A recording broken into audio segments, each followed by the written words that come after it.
আপনারা তো মুর্শিদাবাদ নিয়ে অনেক ঘটনা শুনেছেন, যে মুসলিমরা হিন্দুদেরকে মেরে তাড়িয়ে দিচ্ছে, ওদের বাড়িতে আগুন লাগিয়ে দিচ্ছে।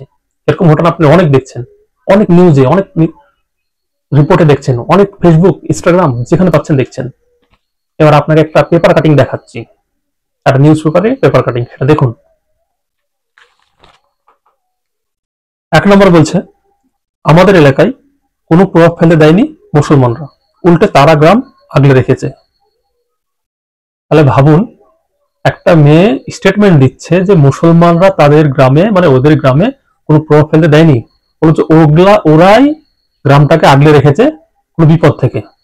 তাহলে দেশের মানুষ যদি দেশের লোকগুলোকে, মুসলমানগুলো যদি হিন্দুদেরকে মানে আগলে রাখছে, তাহলে এই যে আগুন লাগানো, এই মারধর, এই যে অশান্তি সৃষ্টি হয়েছিল, কারা করেছিল?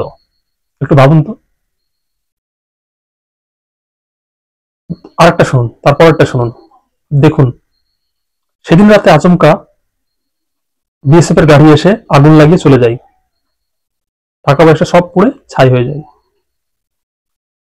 কোন বিএসএফ, কেন্দ্র সরকারের কোন বাহিনী, কোন কোম্পানি বিএসএফ এসে আচমকা আগুন লাগিয়ে চলে যায় বলুন তো? এটা সম্ভব? এটা হয়? কি ধরনের রাজনীতি বা কি ধরনের একটা প্রোপাগান্ডা তৈরি হয়েছে সাম্প্রদায়িক দাঙ্গা তৈরি করার, সাম্প্রদায়িক দাঙ্গা সৃষ্টি করার, সেটা আপনারা বুঝুন। বুঝে শুনে বিচার বিবেচনা করে তারপর আপনারা সিদ্ধান্ত নেবেন কে কি করছে। আর আপনারা শিক্ষিত লোক, দেশকে বাঁচাতে হলে একটু ভাবা চিন্তা করে চলুন। সব শেষের একটা খবর দেখুন, কি লেখা আছে দেখুন। বিএসএফ এর উর্দি অথচ পায়ে চটি পড়া। পুরোদিন বিএসএফ দেখেছেন যারা ডিউটিতে থাকাকালীন বা ডিউটিতে আসাকালীন চটি পরে থেকেছে, হাতে গান, বিএসএফ এর প্যান্ট শার্ট পরে আছে, উর্দি যেগুলোকে বলে, পায়ে চটি। দেখেছেন কোনদিন এরকম বিএসএফ যে গাড়ি থেকে নামছে চটি পরে, কোন বিএসএফ দিয়ে কাউকে মার শুরু করে দিচ্ছে? দেখেননি তো।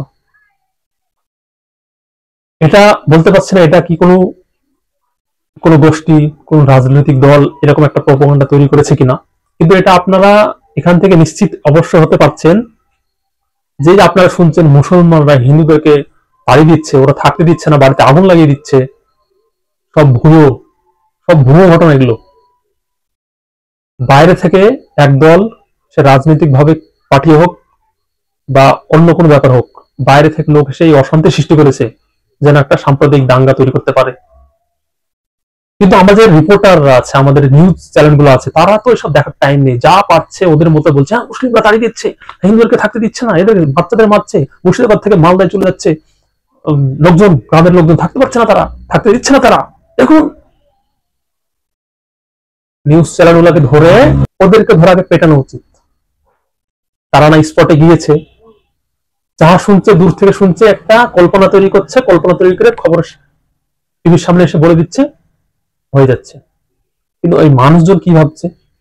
মানুষজন তো সেটাই ভাবছে, পুরো ইন্ডিয়া নড়ে গেছে এই ঘটনাটা শুনে, যে মুর্শিদাবাদের হিন্দু মুসলিম দাঙ্গা লেগে গেছে।